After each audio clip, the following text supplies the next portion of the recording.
मुंबई पुणे एक्सप्रेसवेवर काल रात्री 11 वाजल्यापासून ते आज पहाटे 5 वाजेपर्यंत 3 वेगवेगळ्या वाहनांना आग लागल्याच्या घटना घडल्या आहेत। या घटना खोपोली पोलीस ठाण्याच्या हद्दीतील किलोमीटर 35 ते 39 च्या दरम्यान घडल्या आहेत। आग नेमकी कशामुळे लागली याचं कारण अद्यापही स्पष्ट नाहीये, मात्र तिन्ही वाहनं पूर्णपणे जळून खाक झाली आहेत। सुदैवानं या घटनेत कोणतीही जीवितहानी झाली नाही। घटनास्थळी पोलीस आणि अग्निशमन दलाने तातडीनं धाव घेत आग आटोक्यात आणण्याचा प्रयत्न केला। या आगीमुळे काही वेळ वाहतूक विस्कळीत झाल्याचं पाहायला मिळालं, मात्र पोलिसांनी वेळीच हस्तक्षेप करून परिस्थिती नियंत्रणात आणली। या प्रकरणाचा पोलीस अधिक तपास करत असून एकाच रात्री 3 वाहनांना लागलेल्या आगीमागे काही संशयास्पद बाबी असल्याचं बोललं जातंय। याचा आढावा घेतलाय आमचे प्रतिनिधी मनोज भिंगारडे यांनी।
महाराष्ट्र विधानसभेच्या निवडणुकीमध्ये महायुती सरकारनं लाडक्या बहिणींना 1500 रुपये वरून 2100 रुपये दरमहा मानधन देणार असल्याचं आश्वासन दिलं होतं। मात्र मतदान पत्रात पाडून घेतलं। पण महाराष्ट्रामध्ये महायुतीचं सरकार स्थापन झाल्यानंतर या सरकारने तो शब्द फिरवला। लाडक्या बहिणींना 2100 रुपये देण्याची टाळाटाळ केली। त्यामुळे आता लाडक्या बहिणींचा अपेक्षाभंग झाला असून त्यांना दिलेले आश्वासन सरकारने पूर्ण करावे। लाडक्या बहिणींच्या खात्यात दरमहा 2100 रुपये जमा करावे, अशा प्रकारचे निवेदन शिवसेना उद्धव बाळासाहेब ठाकरे पक्षाच्या उमरखेड तालुका महिला आघाडीच्या वतीनं उपविभागीय अधिकारी यांच्या मार्फत महाराष्ट्राच्या मुख्यमंत्र्यांना देण्यात आले। या प्रसंगी शिवसेना महिला आघाडी तालुका संघटिका सुमित्रा दोडके, शिवसेना महिला आघाडी शहर संघटिका रेखा भरणे, सोनू कुरकुटे, मंजुषा आळणे इतर महिला भगिनींच्या उपस्थितीत निवेदन देण्यात आलं। महाबोधी महाविहार राज्यव्यापी आंदोलन मोर्चा जिल्हाधिकारी कार्यालयावर काढण्यात आला। बौद्ध गया महाविहार कायदा 1949 रद्द करावा, बौद्ध गया येथील महाविहाराचे नियंत्रण व व्यवस्थापन बौद्धांच्या ताब्यात द्यावं, अशी मागणी यामध्ये करण्यात आली आहे। भारतीय बौद्ध महासभा व वंचित बहुजन आघाडी संयुक्त विद्यमाने आघाडी एकत्र येऊन संकल्प केलाय। याचा आढावा घेतलाय आमचे प्रतिनिधी परिमल चिंचोलकर यांनी।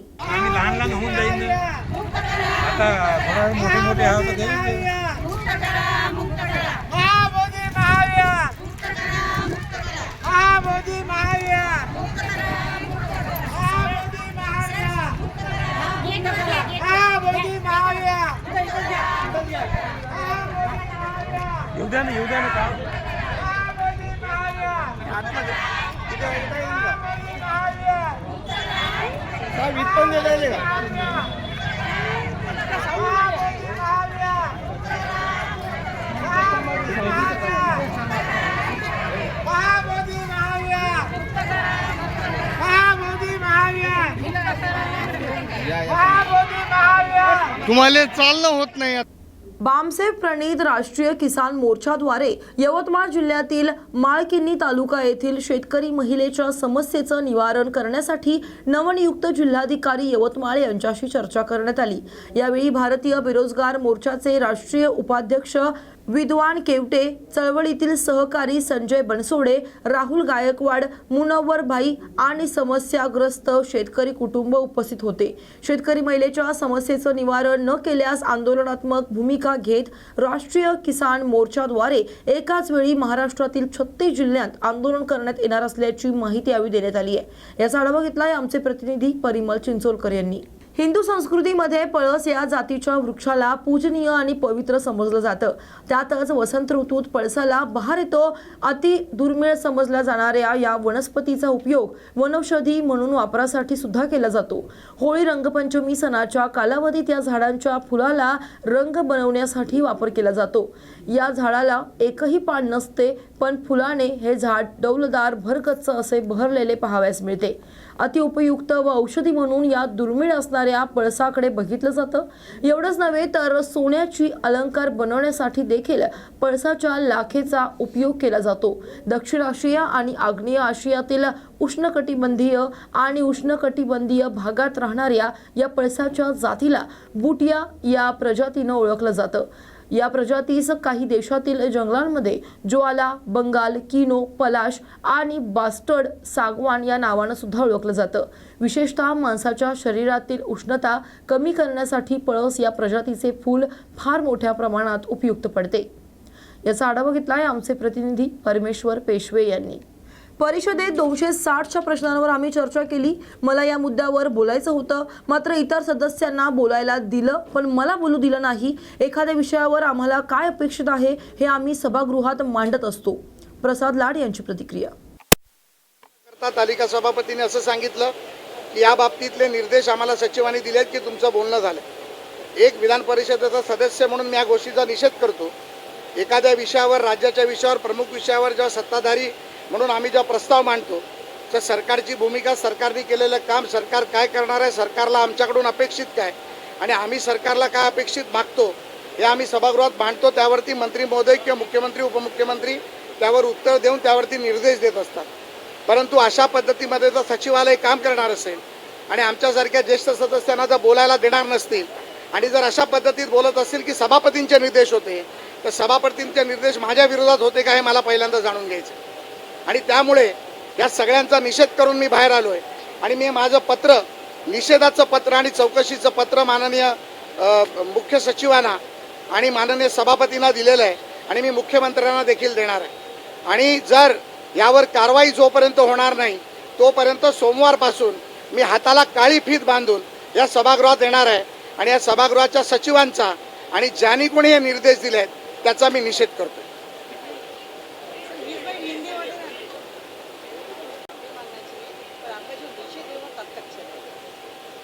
नहीं, ऐसे है कि हम जब सभागृह में आते हैं तो अनेक विषयों पर चर्चा करने के लिए आते हैं। उस चर्चा में सरकार के पास से हमें अपेक्षित क्या है और जनता को हमसे अपेक्षित क्या है वो हम सरकार को बताने की कोशिश करते हैं। 260 के सत्ताधारी की चर्चा में सत्ताधारियों को बोलना होता है, सत्ताधारियों की इच्छा बतानी होती है।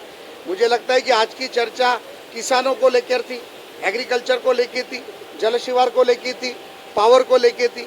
ऐसे मुख्य मुद्दे पर जब हम लोग 4-4, 5-5 घंटे का अभ्यास कर कर आते हैं और हमें नहीं बोलने को दिया जाता है तो इसके पीछे राज क्या है ये भी हमें जानना चाहिए। और जब तक नहीं होगा तब तक हम इस निषेध को आगे लेकर जाएंगे। सरकार इस पे चिंतित नहीं है, गंभीर नहीं है? मुझे मालूम नहीं, मैं तो अभी आपके सामने बोल रहा हूँ। सरकार को जब मालूम पड़ेगा तो सरकार मेरे से बात कर लेगी। भारतीय बौद्ध महासभा यवतमाळ आणि वंचित बहुजन आघाडी यवतमाळ तसेच समता सैनिक दल यांच्या वतीनं दिनांक 12 मार्च रोजी राज्यव्यापी आंदोलन करण्यात आलं। तसेच नागभूमी बुद्ध विहार महिला समितीतर्फे आंदोलन करण्यात आले। यावेळी नागभूमी बुद्ध विहार व महिला मंडळ वडगाव यवतमाळ तथा पूज्य भिक्खू संघ यवतमाळ यांच्या मार्गदर्शनाखाली धरणे आंदोलन देण्यात आलं। अखिल बुद्धांचे पवित्र स्थान असलेल्या महाबोधी महाविहाराच्या मुक्तीसाठी महाविहार टेम्पल ऍक्ट 1949 रद्द करण्याकरिता पूज्य भिक्षू संघानं तीव्र आंदोलन चालू केलेले आहे। त्याला पाठिंबा देण्यासाठी यवतमाळ येथील संविधान चौकामध्ये दिनांक 12 मार्च रोजी धरणे आंदोलन यशस्वीरित्या पार पडलं। या प्रसंगी कार्यक्रमाचे अध्यक्ष मोहन भवरे यांची प्रमुख उपस्थिती होती। मुक्त करो, मुक्त करो।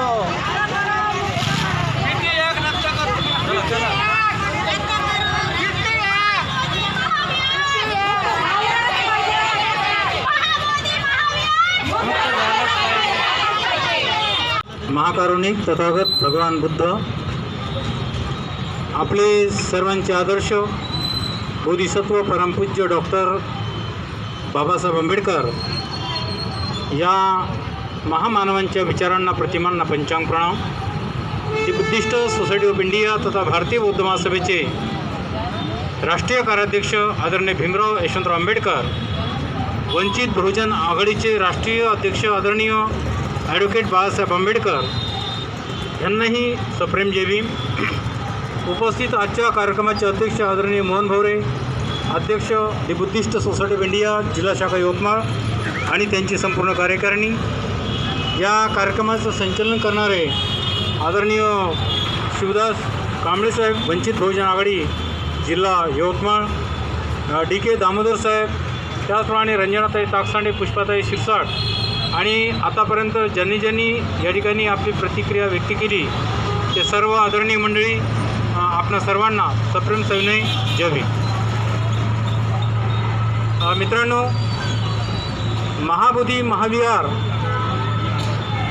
हे जागतिक कीर्तीचं बुद्धविहार आहे आणि 1949च्या चुकीच्या निर्णयामुळे किंवा चुकीच्या GRमुळे हे महाबोधी महाविहार आजच्या स्थितीमध्ये बौद्धांच्या ताब्यात नाही आहे. मी आतापर्यंत महाबोधी महाविहारच्या परिसरामध्ये 30 वेळा जाऊन आलो, म्हणजे आतापर्यंत 30 टूर आपण सक्सेसफुल केलेले आहेत. त्या ठिकाणी जे अस्तित्व आहे ते सगळं पंड्याचं बामणाचं अस्तित्व आहे. त्या ठिकाणी त्यांना जे जमते म्हणजे इतर धर्माची संस्कृती रुजवण्याचं काम आणि बौद्ध संस्कृतीला नेस्तनाबूत करण्याचं कटकारस्थान त्या ठिकाणी चालू आहे. आपले लोक त्या ठिकाणी जातात, परंतु त्या ठिकाणी जी चुकीची कमिटी आहे ती चुकीची कमिटी असल्यामुळे आपलं बोलणं किंवा आपलं म्हणणं तिथे कोणी ऐकून घेत नाही आहे. आणि म्हणून खऱ्या अर्थानं जो निर्णय 1949च्या वर्षी झाला, खऱ्या अर्थानं हा जो GR आहे या GRचा आणि आजच्या सरकारचा यंकीचे संबंध नाही आहे.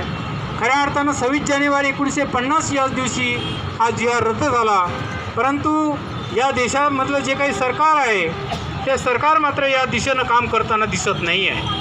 ही शोकांतिका आहे आणि म्हणून या दिशेनं आपण पावलं उचलणं किंवा आंदोलनाच्या माध्यमामधून एकंदरीत हा जो निर्णय आहे हा निर्णय बौद्धांच्या बाजूने उभा करणं ही आपली खऱ्या अर्थानं नैतिक जबाबदारी आहे.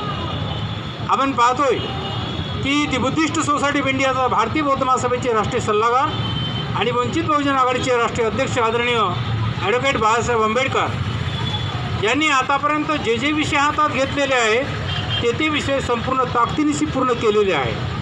खऱ्या अर्थानं जर बाळासाहेब आंबेडकरांनी हा विषय इंटरनॅशनल लेवलवरती पोचण्याचा प्रयत्न केला असेल किंवा जर त्यांची तशी भूमिका असेल तर निश्चितच हे आंदोलन केवळ या देशापुरतं मर्यादित न राहता इंटरनॅशनल लेवलवरती जाईल आणि या ठिकाणी अशाही पद्धतीचा प्रकल्प किंवा अशाही पद्धतीचा एकंदरीत प्रयोग होईल की या जगामध्ये जे काही थायलंड सरकार आहे, श्रीलंका सरकार आहे किंवा इतरत्र जे बुद्धिस्ट देश आहे, या बुद्धिस्ट देशाच्या पार्लमेंटनी किंवा तिथल्या गव्हर्नमेंटनी जर भारत सरकारला या ठिकाणी तशा प्रकारचं निवेदन दिलं किंवा तो ठराव त्यांनी दिला तर भारत सरकारवरती चांगला मोठा असा दबाव निर्माण होऊ शकतो. आणि म्हणून जपानसारख्या देशाच्या पार्लमेंटने जर अशा पद्धतीचा ठराव पाठवला. बाबासाहेब आंबेडकर या महामानवांना माझा त्रिवार पंचांग प्रणाम.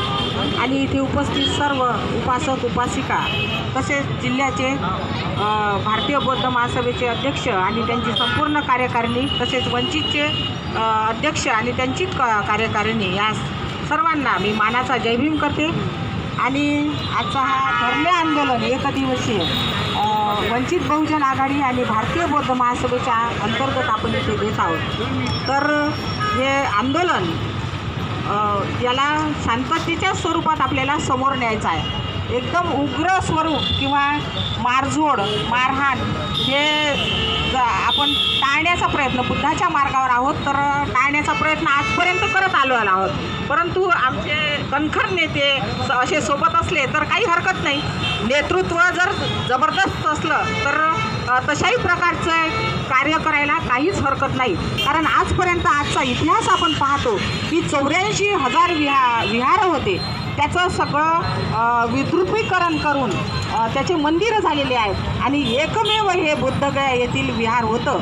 आणि 1922ला जेव्हा महात्मा गांधी तिथे त्यांचं संमेलन होतं, त्या संमेलनात भेटायला पण ते काय ते त्यांचं